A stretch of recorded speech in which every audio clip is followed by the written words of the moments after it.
திரு நந்தகுமார், இது தேசிய அளவில் மதுவிலக்கு சார்ந்த ஒரு கொள்கையை உருவாக்க வேண்டும், அதை வலியுறுத்துகிற வகையில் இந்த ஒரு மாநாடு இருக்குது.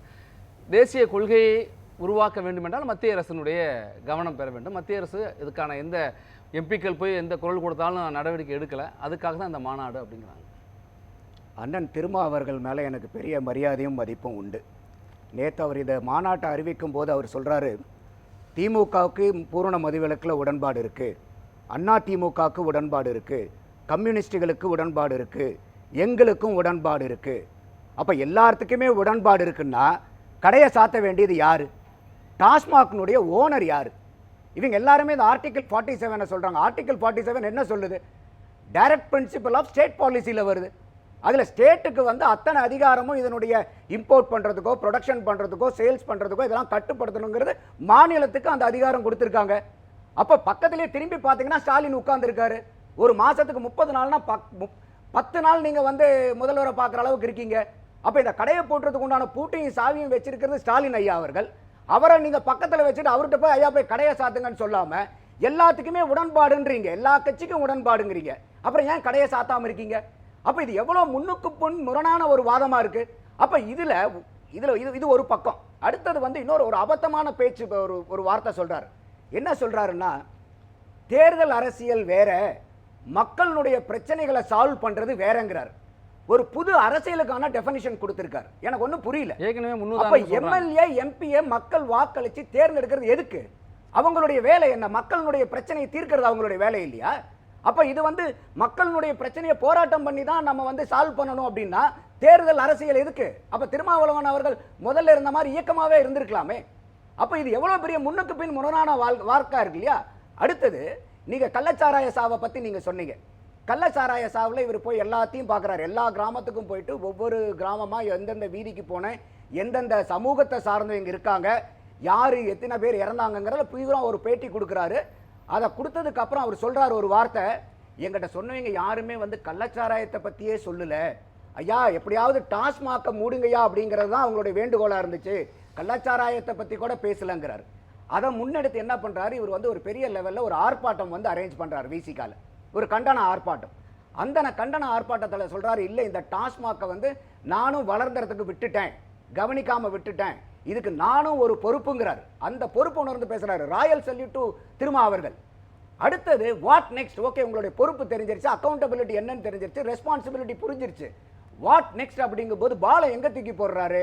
மத்திய அரசாங்கம் வந்து இதுக்கு வந்து இந்தியா பூரா வந்து ஒரு மதுவிலக்கு கொள்கையை வந்தா நாங்க வந்து தமிழ்நாட்டில் வந்து கொண்டு வந்துருவோம் அப்படிங்கிறார். அப்போ நீங்க பண்ற எதுவுமே உங்க மாநில அரசு செய்ய வேண்டியதை செய்ய முடியாத எந்த ஒரு விஷயத்துக்கும் உடன்பாடு இல்லாம அவங்களுக்கு பிடிக்காம வருமானம், நீங்க சொன்ன மாதிரி 45,855 கோடி வருமானம் வருது. அப்ப அந்த வருமானத்துக்காக இந்த கடையை திறந்து வச்சுட்டு இவங்க உட்கார்ந்து இருக்கும்போது பூற்ற அதிகாரமும் பூட்டும் சாவி எல்லாம் ஸ்டாலின் அவர்கள் கையில் இருக்கும்போது திரும்பி பார்த்து சார் இதை கொண்டு கொஞ்சம் பூட்டுங்க சார் அப்படிங்கிற ஒரு அழுத்தம் கொடுக்கறத விட்டுட்டு இன்னைக்கு மாநாடு நீங்க நடத்த வேண்டிய கட்டாயம் என்ன? ஒரு பழமொழி இருக்கு, கூரை ஏறி கோழி பிடிக்க முடியாதவன் வானம் ஏறி வையகம் போறான். அப்ப பக்கத்தில் இருக்கக்கூடிய ஸ்டாலின் ஐயா கிட்ட சொல்லி நீங்க போய் பூட்டுங்கன்னு சொல்றதை விட்டுட்டு நீங்க வந்து இதுக்கும் வந்து ஒன்றிய அரசாங்கம் தான் காரணமா? அப்ப நீங்க ஆர்டிகல் 47 எல்லாருமே பேசுறாங்க. ஆர்டிகல் 47 யாரும் படிச்சு பார்க்கலையா? அதுக்கு ஸ்டேட்டுக்கு ரெஸ்பான்சிபிலிட்டி இல்லையா? சென்ட்ரலுக்கு மட்டும் நான் போட்டிருக்கா அதுல. அப்ப இதெல்லாம் வந்து ஒரு அரசியல் அபலங்களா நான் பாக்குறேன். இது அது அபத்தங்கள். தமிழ்நாடு அரசை நோக்கியும் கேள்விகளை முன் வச்சிருக்காரு. மதுவிலிருந்து வர்ற வருமானம் என்பது ஏற்புடையது இல்லை, ஒரு அரசு அப்படி இருக்கவும் கூடாது. படிப்படியாக நீங்க திமுக தேர்தல் காலத்தில் வாக்குறுதியில் கொடுத்தபடி படிப்படியாக மூடணுங்கிற கோரிக்கை முன் வச்சிருக்காரு. நம்ம சகோதரர் நாங்க வந்து 500 கடை குறைச்சிட்டோம். 500 கடை குறைக்கணுங்கிறது நோக்கம் என்ன? கன்சப்ஷன் குறையணுங்கிறது தானே.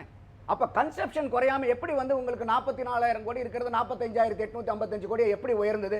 ஓடாத கடையா? ஓடாத கடையை பார்த்து எங்கெங்கெல்லாம் வருமானம் வரலையோ அந்த வரதை பூரா எங்கெங்கெல்லாம் வந்து ப்ராஃபிட்டபிலிட்டியோ அந்த கடையை தான் சாத்திருக்காங்க. ஓடுற கடையை சாத்தல. படிப்படியா குறைச்சா ஓடாத கடையான்னு சொல்றீங்க. குறைக்கிறதுக்கு ஒரு முடிவு, ஒரு முயற்சி எடுத்திருக்காங்கல்ல, ஒரு முன்னெடுப்பு எடுத்திருக்காங்கல்ல. கடந்த நீங்க இந்த 10 ஆண்டு காலத்துக்குள்ள பார்த்தப்ப 1500 கடையை மூடி இருக்காங்க. அது நல்ல முயற்சி தானே. இல்ல 6000க்கு மேற்பட்ட கடைகள் இருக்கு, 4800 கடை தான் இருக்கு. நீங்க ஆக்ஷன் எடுத்திருக்காங்கன்றீங்க, வெரி குட். அந்த ஆக்ஷனை நீங்க எதோட ஜஸ்டிஃபை பண்ணி பார்க்கணும்? ஆக்ஷன் வெர்சஸ் ரிசல்ட் என்னன்னு பார்க்கணும். இது வந்து ஆபரேஷன் சக்சஸ் பேஷன் டைடுன்னு இருக்கு. இப்போ நாங்க எல்லாம் கடையை சாத்திட்டோம் சார். கடை 1500 கடையை நீங்க சாத்தினது அவ்வளவு வாஸ்தவமான பேச்சுன்னா எப்படி வந்து இன்னைக்கு ஒரு நண்பர் திமுக நண்பர் சொன்னாரு 2021 30,000 கோடின்னாரு வருமானம். நீங்க இவ்வளவு தூரம் 33,000 கோடி. அப்ப இந்த 3 வருஷத்துல எப்படி 33,000 கோடி 46,000 கோடியா மாறிச்சு? அப்ப இதுல 50% மேல growth ஆகுலையா? அப்ப இதுல வந்து திமுகவும் அதே ஸ்டாண்ட் தானே எடுக்குது, அண்ணா திமுகவும் அதே ஸ்டாண்ட் தானே எடுக்குது. அப்ப எந்த இடத்துல வந்து இவங்களுக்கு வந்து மதுவிலக்கு கொண்டு வரணுங்கிற எந்த இடத்துல நோக்கம் இருக்கு? அடுத்தது இன்னைக்கு ஒரு துறை இலாக்கா இருக்கு, மதுவிலக்குத்துறை அமைச்சர்னே இருக்காரு. மதுவிலக்குனா என்ன? எனக்கு அர்த்தமே ஒண்ணுமே புரிய மாட்டேங்குது. இது மது விலக்கு அமைச்சரவையா இல்ல மது வளர்ப்பு அமைச்சரவையா இது? அப்ப நீங்க இலாக்காவுடைய பேரை மாத்துங்க, இது வந்து மது வளர்ப்பு இலாக்கா அப்படின்னு சொல்லிட்டு. அப்போ இந்த மாதிரி இருக்கும்போது மக்களுக்கு வந்து அவர் முடிச்சிட்டு வர்றேன். இப்ப அடுத்தது அவர் முதல் சுற்று இப்பதான் பேசுறாரு, அதனாலதான். இன்னொன்னு என்ன காரணங்கள்னு நம்ம பார்க்கும்போது ஏன் இதை வந்து இப்ப அண்ணா திமுக ஆண்டுட்டு இருக்கும்போது நீங்க வந்து இவர கனிமொழி அவர்கள் மேடை பூரா ஏறி பேசினதை பத்தி பேசினாங்க. ஸ்டாலின் அவர்கள் அந்த கொரோனா டைம்ல மாஸ்க போட்டுட்டு அவங்க குடும்பத்தில் இருக்கிற எல்லாரும் அவங்க வீட்டுக்கு முன்னாடி பதாகை வச்சுட்டு நின்னாங்க.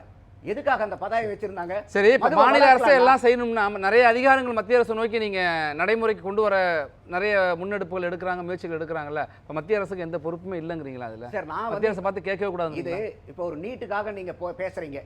நீட் வந்து நம்ம கன்கரண்ட் லிஸ்ட்ல இருக்கனால மத்திய அரசாங்கத்துக்கு ஓங்கி ஒலிக்கிற கை இருக்கு, அதை நீங்க எதிர்த்து போராடுறத வரவேற்கிறோம். அதுல கூட என்னன்னா எனக்கு இது அதுலயும் இன்னும் திமுக மேல எனக்கு விமர்சனம் இருக்கு. என்ன இருக்குன்னா இதே வந்து உதயநிதி ஸ்டாலின் அவர்கள் தேர்தல் நேரத்தில் என்ன சொன்னாரு? எங்கிட்ட வந்து ரகசியம் இருக்கு, மந்திரம் இருக்கு, தந்திரம் இருக்கு, நாங்க வந்துட்டா நீட்டை வந்து கேன்சல் பண்ணிடுவோம். ரைட், சூப்பர், உங்ககிட்ட மந்திர தந்திரம்லாம் இருக்கு. ஆனா அதே 2021 தேர்தல் வாக்குறுதியில 332வது நம்பர்ல என்ன சொல்லியிருக்கீங்க நீங்க? நாங்க ஆட்சிக்கு வந்தா எடப்பாடி அவர்கள் கொடுத்த 7.5% அரசாங்க பள்ளி மாணவர்களுக்கான உள்ளொதுக்கீட 10% ஏத்தி கொடுப்பீங்க. அப்ப ஒரு பக்கம் நீங்க நீட்ட ஒழிக்கிறதுக்கு மந்திரம் இருக்குன்னா 10% ஏத்தி கொடுக்கிறது நம்ம மதுவிலக்கே வந்துரும். அது நிறைய நம்ம பேசலாம். மதிவாணன் குறிக்கிறார். மதிவாணன் சொல்லிடுறேன். சரி, இல்ல அடுத்து பேசலாம். இந்த இடத்துல நீங்க திமுக அண்ணா திமுக ஆண்டுட்டு இருக்கும்போது திமுக பூரா நீங்க கடையை சாத்து வேண்டியது. இப்ப திமுக பண்ணும்போது அண்ணா சுருக்கமா நண்பர் சொன்னார், நேரம் இல்ல சுருக்கமா இந்த எம்எல்ஏ எம்பியினுடைய தேர்தலுக்கு பதவிக்கு வர்றதே வந்து மக்கள் சேவை செய்யறதுக்கு தான், மக்கள் பிரச்சனையை தீர்க்கிறதுக்கு தான். ஆனா அதை நீங்க தனியா பாருங்க, மக்கள் பிரச்சனையை தனியா பாருங்கன்னு சொல்றதுல எனக்கு உடன்பாடு இல்லை. அடுத்தது இந்த ஆர்டிகல் 47, எனக்கு தயவு செய்து இந்த ஆடியன்ஸ் பூராமே நீங்க ஆர்டிகல் 47 நீங்க நெட்ல போட்டீங்கன்னாவே போதும், அது என்ன சொல்லுதுன்னு தெரியும். அப்ப இதுல மத்திய அரசாங்கத்துக்கு பொறுப்பு இல்லையா, மாநில அரசாங்கத்துக்கு பொறுப்பு இல்லையான்னு கை காட்டிட்டு இருக்க வேண்டியது இல்லை. இப்ப என் வீட்டுல ஒரு குப்பை இருக்கு, அந்த குப்பையினால எனக்கு நாத்தம். ஒரு நிமிஷம், மதுவில இருந்து வருமானம் வருது. 45 இல்ல நான் ஒரு உங்களுக்கு விளக்குது. மதுவில இருந்து ஒரு 46,000 கோடி இன்னைக்கு சொல்றோம்ல, அந்த வருவாய் இழப்பு ஏற்படுதுல, அதுக்கு மத்திய அரசு ஒரு சிறப்பு நிதி இப்ப எப்படி ஆந்திராவுக்கும் பீகாருக்கும் கொடுத்தாங்கல்ல, அது மாதிரி ஒரு உத்தரவாதம் கொடுத்தாங்க. பிரச்சனை இல்ல. டார்கெட் வச்சு நீங்க 30,000 40,000 50,000 1 லட்சம் கோடி 2 லட்சம் கோடி கொண்டு போயிட்டு இருப்பீங்க. இது மத்திய அரசாங்கம் வந்து உங்களுக்கு நஷ்ட ஈடு கொடுத்துட்டு இருக்கணுமா? இது எந்த விதத்துல நியாயமான வாதமா இருக்குன்னு நீங்க எதிர்பார்க்கறீங்க? அப்ப இன்னைக்கு வந்து சிறப்பு மதுவிலக்கு நடைமுறைப்படுத்த மாநில சிறப்பு நிதி தேவையில்லையா? குப்பை இருக்கு, குப்பையை போடக்கூடிய அதிகாரம் எனக்கு அந்த நாட்டத்தை தாங்க முடியல. அப்ப என் வீட்டுல இருக்க குப்பையை நான் போடுறேனா? பக்கத்து வீட்டுல இருக்கிற குப்பையை கூட்டும், பக்கத்து வீட்டுல குப்பையை கூட்டும் சொல்றேன். என் குப்பை எனக்கு நாத்த அடிக்குது. அப்ப அந்த குப்பை நான் கூட உரிமை இல்லையா? அப்ப என் வீட்டுல குப்பை இருக்கு, என் வீட்டுல சீமார் இருக்கு, நான் கூட இல்ல. அப்ப அந்த சீமாரை எடுத்து வீட்டுல இருக்கிற குப்பையை கூட்டாம எவ்வளவு ஒருத்தர் பேசுங்க. இல்ல அப்ப இது வந்து நீங்க சொன்னீங்க இல்ல, அதுக்கு தான் அவர் மறுக்கிறார். அதெல்லாம் மறுக்கிறார். இங்க வரி எல்லாம் வாங்குறீங்க, அப்ப இந்த மக்களுக்கு ஒரு இழப்பு ஏற்படுறப்ப கொடுக்க மாட்டீங்களான்னு கேக்குறாரு. அவர் மறுக்கிறதுக்கு இன்னும் பாயிண்ட் வச்சிருக்க, அதையும் சொல்லுங்க. இல்ல இல்ல ஒவ்வொண்ணா பேசு. ஒட்டுக்கா பேசு. டைம் இல்ல, ஒட்டுக்கா வருங்க. அடுத்து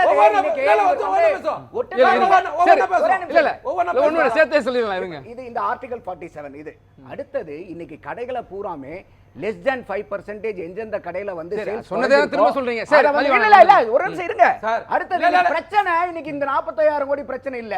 இன்னைக்கு இந்த சாராய ஆலைகளை நடத்துறது யாரு? சார் இத சொல்றது யாரு? அவர் தேவையில்லாத விஷயம் இருக்கக்கூடிய ஆட்கள் எத்தனை பர்சன்ட் வந்து சப்ளை பண்றாங்க? எந்த இடத்துல எந்த பிரச்சனை? சரி சரி, ஆர்பிஐ வெளியிட்டதுல ஒரு விஷயம் தெளிவா சொல்றாங்க சார். தமிழ்நாட்டுடைய மொத்த வரி வருவாயில டாஸ்மார்க் வந்து வெறும் 6.5% தான் சார். இதே உத்தரப்பிரதேசம் வந்து 22.1% சார் உத்தரப்பிரதேசம். ஆனா உத்தரப்பிரதேசத்துக்கு ஒன்றிய அரசு கொடுக்குற நிதி நமக்கு கொடுக்குற மாதிரி 5 மடங்கு அதிகமா கொடுக்குறாங்க சார். இது எந்த அடிப்படையில் கொடுக்குறாங்க சார்? பேச தைரியம் இருக்கா? இல்ல ஒரு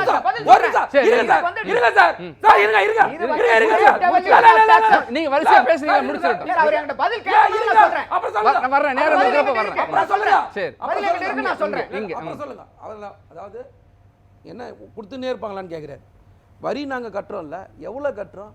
நாங்க ₹1 கொடுத்தா 29 பைசா கொடுக்கணும் எத்தனை மேடையில பேசுறது? சரி. அத பத்தி சார் எங்க சரி. ஏன் இல்ல, இல்ல, இல்ல, இல்ல, ஒரு கலை நிமிஷம். நேரம். ஒரு நிமிஷம் இருங்க சார். இருங்க சார். ரெண்டு கமெண்ட் பண்ணாத இருங்க சார். நீங்க பேசலாம் பதில் சொல்லணும். நீங்க பேசலாம் பதில் சொல்லணும். அதே மாதிரி உத்தரப்பிரதேசத்துக்கு நிதி கொடுக்கிறது, கர்நாடகாவுக்கு நிதி கொடுக்கிறது, நீங்க தெளிவா அவரை கேட்டீங்க. ஸ்பெஷல் நிதியா பீகார் இப்போ ஆந்திராவுக்கு மழை வெள்ளத்துக்கு எவ்வளவு சார் கொடுத்தாங்க? நமக்கோட மழை வெள்ளத்துக்கு இதே ஒன்றிய அரசு எவ்வளவு சார் கொடுத்தது? நான் சாதாரணமா மழை வெள்ளம் பாதிக்கப்பட்டிருக்கு. இருங்க வர சார் போல என்ன கேட்டாரு? நீங்க வருவாய் நியாயப்படுத்த முடியாது. அதனால வர நஷ்டத்தை கொடுக்கணுமான்னு கேட்டாரு. என்னோட கேள்வி நீங்க எங்களுக்கு கொடுக்கல தேவையில்ல. நாங்க இப்ப சொல்றோம்ல மத்திய அரசுக்கு நீங்க பொறுப்பு இல்லைன்னு சொல்றீங்களா? அது எப்ப பொறுப்பு இருக்குன்றதுக்காக அந்த கேள்வி கேட்டேன். நீங்க கேள்வி நீங்க சரியா உள்வாங்கன்னு நினைக்கிறேன். சொல்லுங்க. அதாவது திருமாவளவனே இன்னைக்கு சொல்லியிருக்காரு. அதை பூரண மதுவிலக்கு நடைமுறைப்படுத்துகிற மாநிலங்களுக்கு ஒரு சிறப்பு ஊக்கத்தொகையை அதுலேருந்து வர வருவாய் இழப்பு இருக்குல்ல, அதை சரிகட்டுற வகையில் சிறப்பு உதவித்தொகையை உள்ள ஊக்கத்தொகையை கொடுக்கணும்னு சொல்றாரு.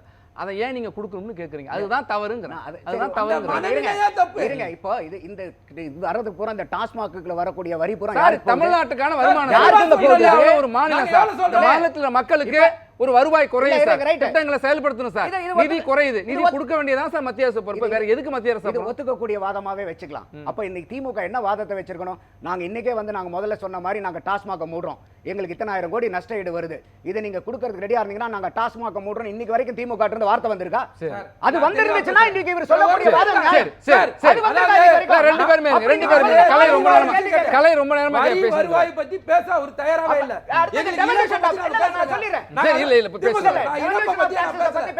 இங்க நாங்க ஒரே நிமிஷம்